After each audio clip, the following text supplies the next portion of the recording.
Pronto. Agora vai começar a gravação, então. Então a gente vai falar então um pouco dos aspectos ambientais do Brasil, tá? Mais algumas coisas ali relacionadas com o meio físico, tá? Do Brasil. Quem estiver chegando aí agora, coloca o nome ali para chamada, tá? Por favor. Então, né? Na aula passada a gente estava vendo as questões relacionadas ao relevo, né? Só dando uma relembrada, então, nas 3 unidades ali de relevo, segundo o Jurandir Ross, né, que é um geógrafo também, ele fez essa proposta lá em 1990, né, dessas unidades morfoestruturais do Brasil, tá? Segundo ele, o território brasileiro, ele é dividido em 3 unidades, basicamente. As depressões, né, que estão ali em verde, que são áreas que têm um entorno mais baixo, né, certo? São áreas que que tu olha para os dois lados e o entorno vai ser sempre mais alto que ela. Ela vai ser sempre mais baixa, tá? É uma depressão, certo? E todas as depressões ali no território brasileiro são essas partes que estão aqui em verde, tá? E daí ele também nomeou, né? Daí aqui a gente consegue achar pelo número, pela cor, a gente consegue achar o nome ali. Por exemplo, ali, ó, 21. 21 é depressão periférica da borda leste da bacia do Paraná, tá? Só pra gente saber. Então, ele nomeou todas essas unidades de relevo. Em amarelo ali, a gente encontra as planícies, tá? Que são áreas com um terreno um pouquinho mais baixo, certo? Então, elas estão ali, ó, em amarelo, tá? E daí a gente tem todas essas unidades de relevo ali em amarelo, que são as planícies. E os planaltos estão ali em laranja, tá? O que é planalto? São áreas de relevo mais elevado, tá? Então a gente encontra ali várias unidades de planalto, ali, por exemplo, 4. Planaltos de chapadas da Bacia do Paraná, né? Aqui que ele está falando é a Bacia do Paraná, aqui é a borda da Bacia do Paraná, certo? Ali o 8, por exemplo. Planaltos e Serras do Atlântico, né? Leste e Sudeste. Tá? Só dando uma relembrada, então, nessas unidades de relevo. Por quê? Porque quando a gente for associar relevo, a gente tem que associar relevo à hidrografia, tá? Ao ciclo da água, aos rios, tá? Ciclo da água ali, evaporação, né? O iniciozinho do ciclo da água, a água ela sobe, evapora, vira nuvem, fica ali em estado gasoso, em suspensão, tá? Tanto evapora a evapotranspiração das plantas, quanto a evaporação dos corpos d'água mesmo, dos oceanos, dos rios, dos lagos, tá? Depois essa água em estado gasoso, ela vai precipitar em forma de chuva. Essa chuva vai escoar superficialmente, né? Formando os rios, canais, ou infiltrar embaixo da terra, né? Formando os lençóis freáticos, tá? Depois isso tudo desce de novo, volta lá para o mar e reinicia o ciclo da água, né? Isso é importante por quê? Porque a gente estava falando de relevo e a gente está associando relevo às bacias, né? Bacias hidrográficas, né? O que é uma bacia? É uma superfície, né? É um recipiente que tem as bordas mais altas que o meio, né? E isso também serve quando a gente for falar de bacia hidrográfica, né? Por exemplo, essa imagem aqui, né? É a epistometria do Brasil, né? A altitude, né, do relevo. Então aqui nessas cores mais brancas e mais vermelhas são unidades de relevo mais altas, né, com um nível altimétrico maior, né? O amarelinho vai caindo, vai sendo menorzinho, até chegar no verde, que são os menores, até esse verde clarinho e essa cor branca, tá? Essa outra cor branca aqui, que também são níveis altimétricos bem menos elevados. Então, se a gente cruzar esses dados, né, de onde a gente encontra rios, as bacias hidrográficas, tá, com as formas de relevo, ó, por exemplo, aqui, ó, Ó, vocês estão vendo que está um relevo bem rebaixado aqui, ó, com um entorno mais elevado, ó. Aqui é um entorno mais elevado, aqui também. Tudo aqui é mais elevado, né? Que nem a gente falou da Cordilheira dos Andes ali, ó. E aqui tá a bacia amazônica, tá? A bacia do rio Amazonas. E a gente consegue notar aqui por essa diferença, por esse desnível de relevo, tá? As águas estão convergindo para lá, certo? E a gente nota que, por exemplo, aqui, ó, nessa região sudeste, centro-oeste ali do Brasil, interior da região sudeste e toda a região centro-oeste, são as áreas onde a gente vai ter as maiores altitudes do território. E não é coincidência que lá vão nascer a maioria dos rios, tá? Olha só, se a gente cruzar esses dados aqui, ó. O Rio São Francisco, ó, tá nascendo por aqui, ó, tá correndo por aqui, por esse leito, certo? O Rio Tocantins Araguaia também, ó, tá passando por aqui, ó, como vocês podem ver. Aqui, ó, a bacia do Rio Paraná, ó, olha onde começa. Bacia do Rio Paraná também, ó, começa aqui e ela vai indo e vai desaguar lá no Rio Paraguai, ó. Olha aqui, ó, dá pra ver perfeitamente aqui, ó, onde são as nascentes, tá? A bacia do Paraguai também, olha só. Tem todas as nascentes aqui, ó. Por isso que a gente fala que a região centro-oeste, né, é a caixa d'água do Brasil, porque lá são as regiões de maiores níveis altimétricos e lá onde começa a maior parte dos rios brasileiros, dos rios muito importantes, né? Poxa, o Rio São Francisco aqui, por exemplo, né, ele sai aqui de Minas e vai lá para o Nordeste, né? Vai lá desaguar no Oceano Atlântico. Agora a gente teve também a transposição, né, do Rio São Francisco, que foi inaugurada recentemente, né? Transpuseram o rio, que esses rios são perenes, né? Eles não secam nunca. Então fizeram essa transposição ali dele, tá? O rio Tocantins Araguaia, certo? O rio Pelotas aqui, né? Que depois vai virar rio Uruguai, né? Que ele dá forma para o nosso estado, tá? Começando aqui, ó, também em regiões de grandes altitudes, ó, como a gente pode ver ali, certo? Essas outras bacias também desaguando ali para o Oceano Atlântico, tá? Tudo tá indo, tá fluindo do ponto mais alto para o ponto mais baixo, tá? É isso que a gente tem que lembrar. E que o Brasil, ele é muito rico, né? Em recursos hídricos, né? Em rios, em lagos, tá? O Brasil é um país que ele tá muito bem nessa questão de rios, tá? Daí, tanto é que a maior parte da nossa energia elétrica, né? A energia que a gente usa para carregar as coisas, para acender a luz, ela vem dos rios, tá? Mas isso a gente vai vendo mais adiante. Hoje, aquilo ali é só uma relembrada, né? Hoje a gente vai ver mais a questão do quê? Dos padrões climáticos, tá? E das formações vegetais do Brasil, certo?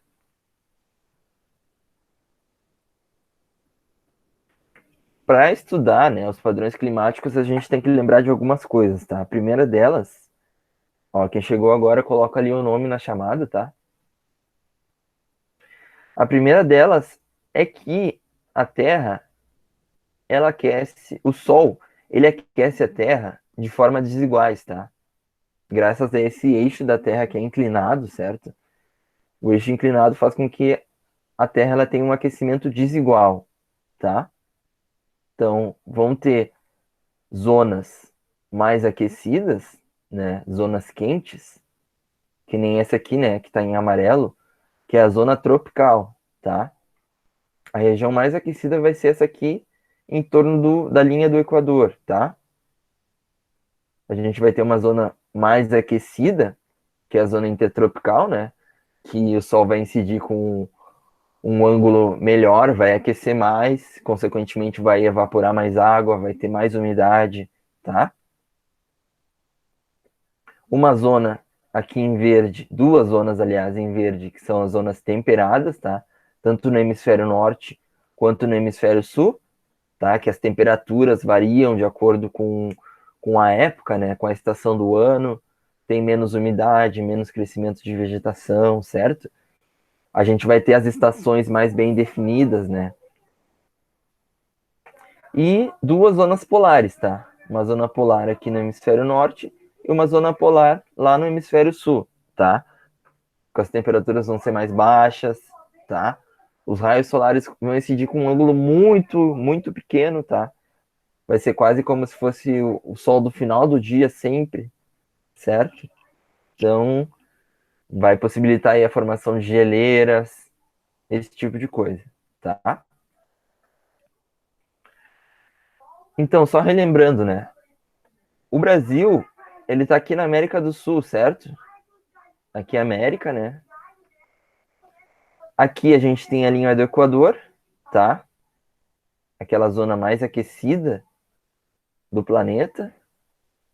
Aqui na América do Norte, o Trópico de Câncer. E aqui, o Trópico de Capricórnio, tá? Então aqui só destacando novamente, ó. Equador, a linha do Equador. E o Trópico, tá? Mais ou menos por aqui o Trópico. Certo? Então o Brasil, ele tá nessa faixa aqui tropical, tá? Equatorial, certo? E daí a gente vai notar algumas coisas, tá? Dando mais uma relembrada, a influência das massas de ar, tá? Não sei se vocês lembram disso. O Brasil, ele tá sob a influência de algumas massas, tá? Algumas massas de ar. E daí a gente tem que lembrar, né, o padrão delas. Existem massas oceânicas e massas continentais, tá? As massas de ar que vêm do oceano, elas são tipicamente mais úmidas, né? Elas são mais carregadas de umidade, tá? As massas que vêm do continente para o oceano, elas são mais secas, tá? Elas vêm do solo, então elas têm a tendência de serem mais secas, certo? Então ali são os padrões climáticos, os padrões de massas de ar no Brasil, né? A atuação dessas massas. A gente tem uma massa equatorial atlântica, né? Que está vindo do oceano, ela se forma ali no Equador e está adentrando o território pelo oceano, ela tem a tendência de ser mais úmida, isso no verão, né? A gente tem uma massa equatorial continental, tá? Que vem do continente, porém, como aqui a gente tem uma grande quantidade de florestas, uma grande quantidade de rios, ela vai ser úmida também, tá? Por conta da floresta amazônica. Ela vai ser diferente, tá? Ela vai ser continental, porém ela vai ser uma continental úmida, certo? Tem uma massa aqui, ó, vindo do trópico, uma tropical atlântica, tá? Adentrando ali o território, levando chuva, levando umidade, certo? E uma tropical continental, né? Que tem a tendência de ser mais seca, tá? Isso é importante a gente saber, porque a gente vai relembrar um pouquinho de clima e vai associar esse clima à nossa vegetação, tá? E a única diferença é que no inverno, né? Essas massas que vêm aqui do Equador, elas ficam um pouco mais fracas e a gente tem a atuação da massa polar, né? A massa que vem lá da Antártida, certo? A massa que vem lá do polo, que tem a tendência de ser seco, né? O ar mais frio, ele tem a menor capacidade de carregar a umidade, ele é mais seco. O ar mais frio, ele carrega menos umidade, tá? Então é essa massa de ar aqui que vai vir e vai baixar as temperaturas aqui no nosso inverno. Vai vir aquele inverno seco, né? Frio, de tempo bem aberto, né? Tem sol, porém bem seco, diferente de hoje, né? Hoje tá um pouquinho mais nublado, um pouco mais úmido, tá? E por que a gente está lembrando disso? Para lembrar dos padrões climáticos do Brasil, tá? Dos climas do Brasil. A gente tem alguns climas, tá? Aqui, esse mapinha da direita, ele tá um pouquinho mais simplificado, tá? É uma outra classificação climática, tá? Que separa aqui em vermelho em um clima equatorial, em laranja um clima subtropical, tá? Aqui em amarelo, um clima semiárido. Esse verdinho aqui é um clima mais litorâneo, mais úmido, tá? E esse verdinho claro, um clima subtropical, tá? Sub por quê? Porque tá abaixo, né? Entre aspas, abaixo do trópico, né? Já entrou numa zona mais temperada, tá? E aqui em amarelo, um clima tropical de altitude, né? Por causa daqueles relevos mais altos que a gente tem. Bom, a gente tem essa outra classificação, tá? Nesse mapa aqui um pouco maior, que ela é a classificação de Köppen. Ela é um pouquinho mais atualizada, tá? Ela é mais recente e ela é um pouco mais ela subdivide um pouco mais esses climas, tá? Por exemplo, esse clima tropical aqui, ela vai dividir bem mais, né? Tudo em azul aqui, por exemplo, estaria sob a influência desse clima tropical, nessa classificação de Köppen, tá? Tudo isso aqui em azul. Porém, ela vai separar, né? Um clima tropical úmido, aqui num azul mais escuro, tá? E vai mudando. Com estação seca, com estação chuvosa, tá? A tendência, né, galera, desse clima aqui mais equatorial, mais próximo da linha do Equador, né, é o quê?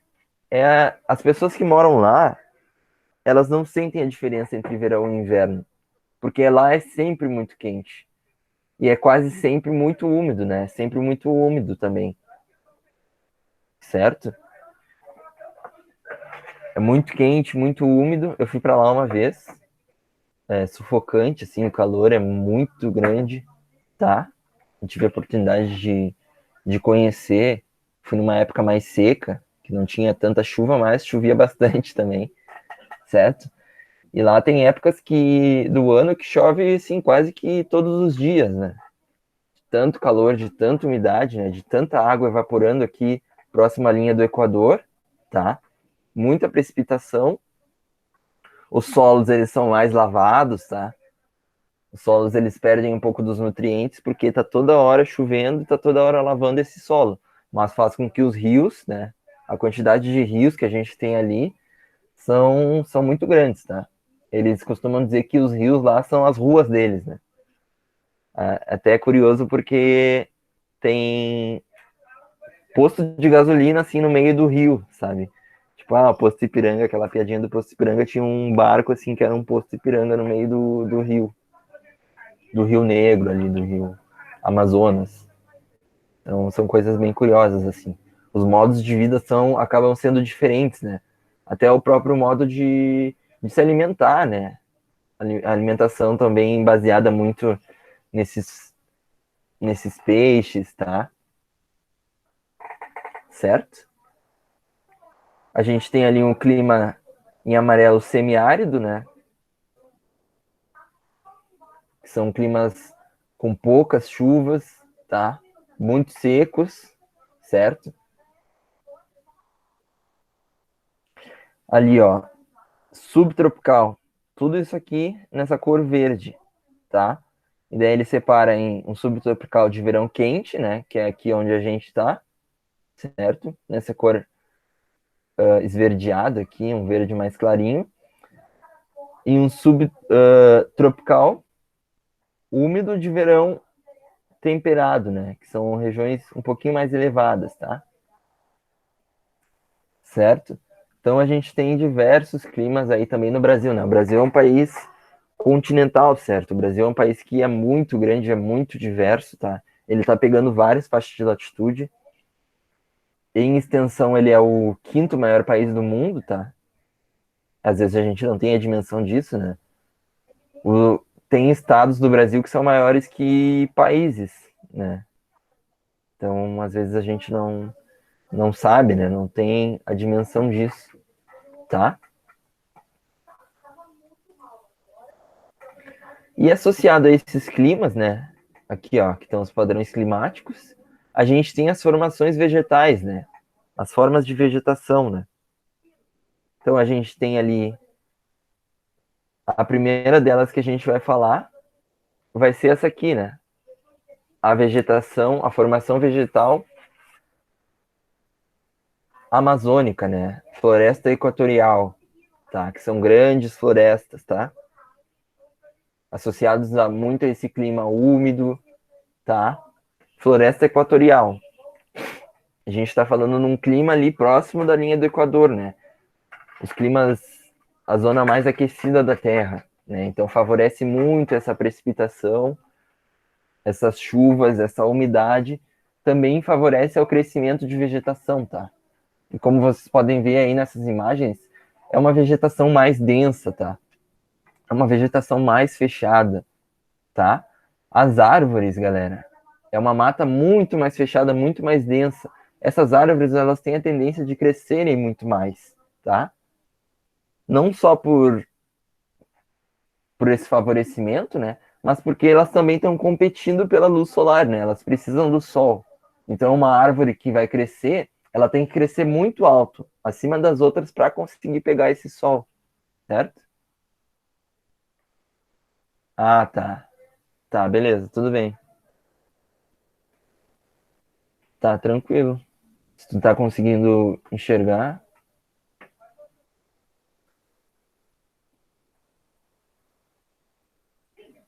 tá. Vai ser a região de formações de muitos rios ali, né, galera? Como vocês estão vendo aqui, ó. Muitos e muitos rios, tá? Os solos, eles vão ser mais profundos, eles vão ser lavados, tá? Por conta de todas essas chuvas ao longo dos anos, né? Os rios também perenes, né? Os rios não vão secar nunca. Essas folhas dessas árvores também não vão cair nunca, né? São folhas perenes, tá? São folhas largas, né? O que a gente chama de latifoliada. As árvores, elas, graças a esse recebimento também de energia solar, elas precisam dispersar toda essa umidade também, né? Senão elas apodrecem. Elas têm folhas bem mais largas, né? Do que se tu for comparar com folhas aqui, da onde a gente está, certo? São florestas muito heterogêneas, né? São muitas espécies que estão ali associadas, tá? Não é só um tipo de árvore, são vários tipos de árvores que estão associadas ali e que estão se misturando ali, certo? A gente falou então da floresta equatorial, né? Da nossa floresta amazônica, tá? Tirando o exemplo aqui do Brasil, beleza? Eu não sei qual é o próximo que tá aqui, vamos ver. Floresta tropical, tá? Então aqui, ó, essa região aqui em amarelo, tá? Toda a costa brasileira, tá? Todo o litoral brasileiro, pegando aqui um pouquinho no interior, na região sul, tá? É a floresta tropical, tá? Que é a nossa famosa Mata Atlântica, certo? Ela tá ali no clima tropical, ela vai ser muito semelhante, né, a, a essa floresta equatorial lá, amazônica, porém ela vai, como não são locais tão quentes e tão úmidos ao longo do ano inteiro, não vai ser uma vegetação tão densa, as árvores não vão ser tão altas, tá? Então vai ter algumas variações, vai ter algumas diferenças, tá? Mas elas não vão ser tão intensas assim como as florestas equatoriais, né? Mas vão ser similares na variedade de espécies, tá? Tamanhos um pouquinho menores, certo? Essa é a nossa floresta tropical, né? Nossa Mata Atlântica, né? Que já foi muito degradada, tá? Isso aqui é a vegetação original, tá? Boa parte dessa vegetação, de todas essas formações vegetais já estão bem degradadas, tá? Então, a próxima que a gente tem é o cerrado, tá, galera? Essa aqui, ó, que tá nessa cor aqui branca, ou não, não é cinza. É uma cor branca aqui, tá? Que pega essa região mais central do Brasil, tá? Que é o cerrado, tá, galera? Que tem essas formações arbóreas, arbustivas, tá? Tá ali pegando o clima tropical, certo? Cerrado é a vegetação de savana, tá? É equivalente à savana, só que aqui ele tem esse nome diferente, tá? Chamado de cerrado, tá? São as nossas savanas. Então elas são essas árvores mais arbustivas, né? Elas estão ali no entorno, como a gente viu, entre a floresta amazônica e a Mata Atlântica, tá? Como se fosse uma transição. Porém, graças a essa variedade climática, né, elas estão mais para o interior do Brasil, então elas vão ter uma estação mais seca, né? Graças à estação mais seca, as árvores, né, as plantas, elas se adaptam melhor, né? Essas plantas são adaptadas a essa estação mais seca, então elas vão ter as raízes mais profundas, né?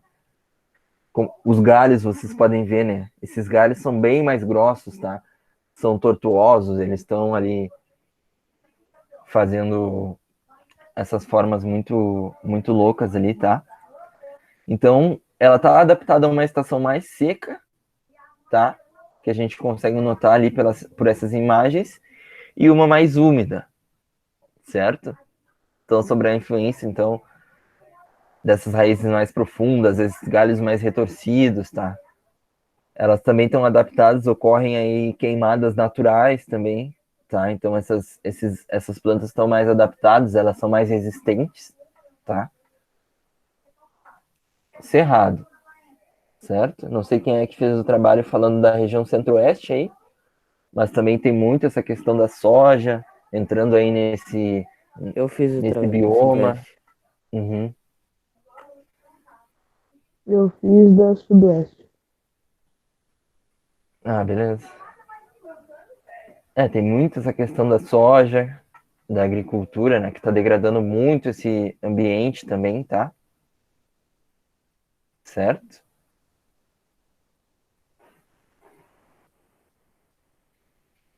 Então é essa aqui, né? Cerrado.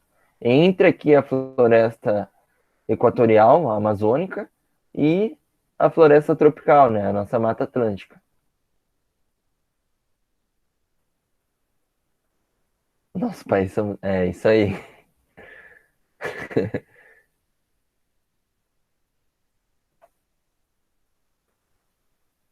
Agricultura é agro. Boa.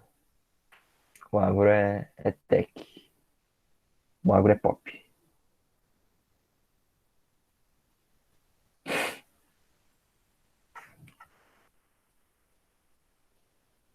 A caatinga, né, galera? Aqui, ó.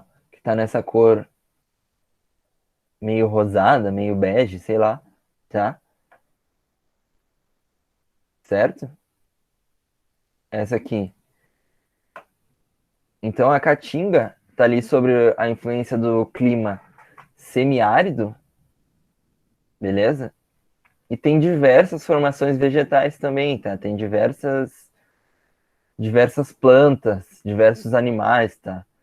Eles são o que a gente chama de xerófitas, tá? Elas estão mais adaptadas a esse clima mais seco, tá? Então elas não têm um crescimento muito grande, né? Porém elas têm as raízes muito profundas, tá?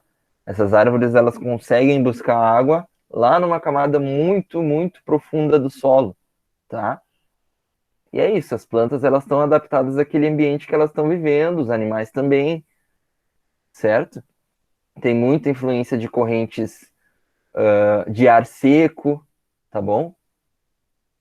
Sistemas de alta pressão ali, tá? Então é isso. Como a gente pode observar, é esse ambiente mais seco, né? Mais árido. Mas também, né, em épocas de chuva, olha lá, ó, ele fica bem, bem verde. Bem verdinho, que nem qualquer outra vegetação, tá? Qualquer outra forma de vegetação. Não são árvores muito altas, né? São mais rasteiras ali, arbustivas, formações mais arbóreas, certo? E atualmente está sendo bastante utilizado para plantar frutas, né? Recentemente, né? Tá tendo uma inserção aí de uva, de vinícolas, certo? Que são coisas que a gente vai ver também mais para frente, tá? Aqui, ó, caatinga. Mata dos cocais, galera. Olha só. Que são esses. Estão lá sobre o clima tropical, tá? Aqui, ó. Essa formação aqui em marrom. É como se fosse uma transição ali entre a caatinga e a floresta amazônica, tá? São áreas de transição ali, né? Então tem essas grandes matas, né, dessas árvores, desses tipos de palmeiras, digamos assim, certo? São um pouquinho mais homogêneas, né? Não tem tantas espécies diferentes, né? As principais delas são carnaúba e o babaçu, né? Não sei quem, que são plantas bem ricas, bem importantes, porque a partir da extração delas consegue se tirar muitas coisas, né? Elas são muito usadas na indústria cosmética, para alimentação também, tá? Então tem vários cremes aí de cabelo que tem óleo de babaçu, vários cosméticos, são plantas que têm uma utilização muito rica, assim, muito boa para várias coisas, tá? Certo? Babaçu, tá? Se vocês forem ver um creme de cabelo, comprem com esse de babaçu que dizem que é bem bom. Essas coisas não chegam muito aqui, né? Porque é muito longe, né? Mas eles são bem utilizados, tá? Também são muito exportados. A gente vai ter essa região mais lá no Maranhão, lá na região norte, lá principalmente, porque vai ter muito extrativismo, né? Desse tipo de, de planta, né? Muitas populações vão viver desse tipo de planta, tá? Do extrativismo. Então as atividades econômicas também vão estar ligadas a essas árvores, certo? Então ela tá bem aqui, ó, lá na região norte, tá? O próximo qual é? A Mata das Araucárias, tá? Ó, essa aqui em verde, aqui no sul, tá? Pegando lá no Planalto, na região norte do estado, né, que são onde tem altitudes mais elevadas, até lá o Paraná, tá? Passando por Santa Catarina, Paraná, tá? Quase lá em São Paulo, a gente vai ter a Mata das Araucárias, tá? Num clima também subtropical, né? Então a gente está tendo ali esses nossos os pinheiros, né? Os pinheiros aqui típicos aqui do Brasil, dessas regiões de altitude mais elevada, de um clima um pouquinho mais frio, tá? Porque a gente está falando de altitude, né? O clima ele varia não só com a latitude, né? Proximidade ou afastamento do Equador em direção ao polo, mas também com a altitude, né? Essa é a árvore lá do pinhão, tá? Aqui, ó. A gente consegue ver aqui as pinhas e é dela que é retirado o pinhão, tá? Tem aqui mais para a região sul, certo? Essas florestas, essas formações são mais homogêneas, né? Como a gente pode ver, tem mais a mesma espécie ali, né? São mais esses pinheiros, né? Que são formato para cima, né? Com as folhas um pouquinho mais fininhas, né? Daí a gente vai vendo a diferença, né? As folhas, né? Em formato de agulha, né? Que a gente chama de acicufolhadas, né? Essas formas em formato de agulha, mais fininha, né? Certo? Ela também tem sido bem. Essa mata das araucárias também tem sido bem extraído, né? Os frutos e a madeira dela, né? Porque é uma árvore, enfim, muito rica, uma madeira muito boa para ser utilizada em várias coisas. O problema é que ela não tem um ciclo de vida tão. Ela tem um ciclo de vida muito longo, né? Essas árvores elas duram mais de 200 anos, né? Elas vivem mais de 200 anos. E por que que a gente chama de extrativismo? Porque, por exemplo, tem árvores que são cultivadas para ser utilizada como madeira e como celulose, né, para fazer papel, por exemplo. Que é o exemplo das araucárias, né? As araucárias, elas, em menos de 10 anos, tu planta elas e elas já estão do tamanho enorme, né? Dá para utilizar, elas são cultivadas para fazer um uso mais comercial. As araucárias, por exemplo, elas não podem ser utilizadas para esse fim, porque elas demoram muito para crescer. Só para dar frutos, né? Para dar o pinhão, as primeiras pinhas, demora mais de 10 anos, né? Elas têm um ciclo de vida um pouco diferente, né? Então, elas acabam tendo esse extrativismo mais predatório, né? Até pela ocupação humana ali nessa região, tá? Então, elas também estão sob risco aí, certo? Então, aqui, ó, em verdinho, a mata das araucárias, tá?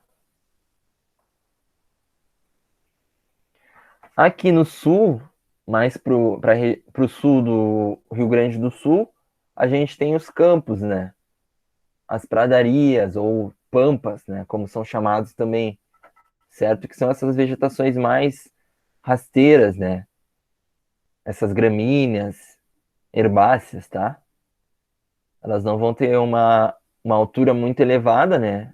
Por conta também desse clima mais frio em alguma estação do ano, tá? A incidência de radiação solar também não vai ser muito grande, tá? Então é essas formações aí, tá? Que são mais utilizadas, né? Que estão sendo mais utilizadas para pastagem, para pecuária, tá? Para criação de animais, né? Essa prática é mais favorecida nesse ambiente, mas também está sendo muito utilizado, né? A silvicultura de eucalipto, né? Que nem a gente estava falando, né? Plantações e plantações de árvores para fazer carvão ou para fazer papel, tá? Aqui na região sul, no Rio Grande do Sul, lá mais para o sul, a gente está sendo muito utilizado esse fim comercial, certo? Aqui, ó, em roxo, tá? Clima subtropical, ali no Rio Grande do Sul, os campos, tá? Mais para o sul do Rio Grande do Sul. E aqui no Rio Grande do Sul a gente vai ter três deles, né? A gente vai ter a Mata das Araucárias, a floresta, a Mata Atlântica e também os campos, né? Que são os pampas, tá? A gente vai ter esses três tipos de vegetação diferentes. O Pantanal, pessoal, que tá ali, ó. Vamos só localizar no mapa. Essa área aqui em vermelho, tá? Que se a gente cruzar também com o mapa ali dos climas, ó, são climas mais úmidos, que se a gente cruzar com o mapa do relevo, são regiões mais baixas, tá?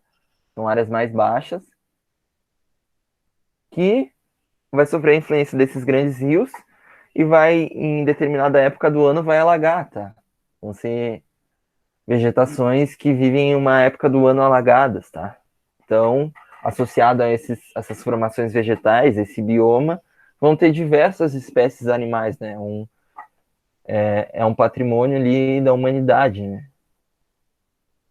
Segundo a Unesco, se eu não me engano, porque tem várias espécies, tá? Tem várias espécies animais, né, que vivem nesse bioma, tá? Nessa formação vegetal ali, tá? Que é a adaptação a esse clima mais alagado, tá? Certo? Pantanoso. Beleza? Então ele tá aqui, ó. Entre o cerrado ali e a floresta amazônica. Tá? Claro que essas coisas, né, continuam aqui. Por exemplo, aqui ela vai continuar lá no Paraguai, tá? A floresta amazônica também, né? Ela vai continuar aqui nos outros países do entorno, tá bom? A gente tem uma vegetação litorânea, tá? Pegando aqui, ó, essa área em verde, tá? Toda essa costa do Brasil, tá? Olha só. Nesse verde mais escuro, toda a região litorânea aqui, toda a costa. A gente vai ter essas formações vegetais mais litorâneas, né? Por exemplo, aqui nessa imagem a gente consegue ver as restingas, né? São esse tipo de vegetação. É, restinga. Esse mesmo nome. que é o tipo de vegetação que está ali mais associada às areias, tá? Elas estão sempre ali no entorno das praias, tá? E até elas ajudam, né, a evitar que uma contaminação, né, da água dos mares, né? Certo? Então são essas formações vegetais que estão sobre as dunas, que são adaptadas a um ambiente mais salgado, tá? A água do mar, certo? Toda essa vegetação aqui são as restingas. E a gente tem também os mangues, tá? São essas formações vegetais ali que estão também nos litorais, mas elas também estão em áreas onde desaguam os rios, né? Associados também à água doce, o encontro de águas salgadas e doces, né? A gente tem ali os mangues, tá? Também ali onde, dependendo de se a gente tá, se esse rio ou se esse mar ele tá numa cheia ou numa vazante, né? Ou numa maré alta, uma maré mais baixa, vai variar, né? A gente consegue ver um nível ali, né? Esse tipo de vegetação aqui não é muito comum aqui no sul, né? Não sei se vocês já chegaram a ver. Até as próprias restingas, né? Aqui nas praias do sul, por exemplo, do Rio Grande do Sul, a gente encontra muito poucas delas, né? A maior parte do litoral sul do Brasil, ele é tomado por cidades, né? Por bem urbanizado, né? Daí isso também é uma das consequências, né? Da gente também tem esse mar mais chocolatão aí, né? Uma das causas, tá? Que as vegetações foram retiradas, né? Muitos lugares retiraram as dunas também, construção de alguns prédios, tá? Então são essas vegetações litorâneas. E no final, para finalizar, né, a gente tem essa associação entre o clima, as formações vegetais e o relevo, que são chamados de domínios morfoclimáticos, né? Morfo, forma, né? Climáticos, clima. Que foi proposto por esse geógrafo aqui, que é o Aziz Absaber, tá? Aziz Nassib Absaber, que é um geógrafo brasileiro, que ele propôs essa união entre todas essas categorias, tá? Então ele separou aqui o território brasileiro em alguns domínios. Domínio amazônico, né? Ligando a vegetação, o clima e o relevo, tá? Então ali, ó, domínio amazônico, né? Tipicamente terras mais baixas, florestas equatoriais, certo? Umidade, tá? É uma forma diferente ali de, de mostrar isso. Cerrado, né? Aqui em verde. Relevos típicos de chapadas, né? Que são os relevos que são mais altos e com a superfície mais reta, né? Como se fosse uma chapa, tá? Cerrados, certo? O domínio dos mares de morros, que está aqui em roxo, né? Com o seu relevo mamelonar, de florestas tropicais, de matas atlânticas, tá? São formas de relevo mais onduladas, tá? Mares de morros, porque quando a gente olha, é como se fosse realmente um mar com vários morrinhos, né? Isso aí foi ele que acabou definindo, tá? O domínio das araucárias, certo? O domínio das pradarias, todas essas áreas em amarelo que seriam faixas de transição, tá? Entre esses domínios, certo? Então, ele pegou essas categorias e uniu todas elas, né? Clima, relevo e vegetação, tá certo? Alguma dúvida?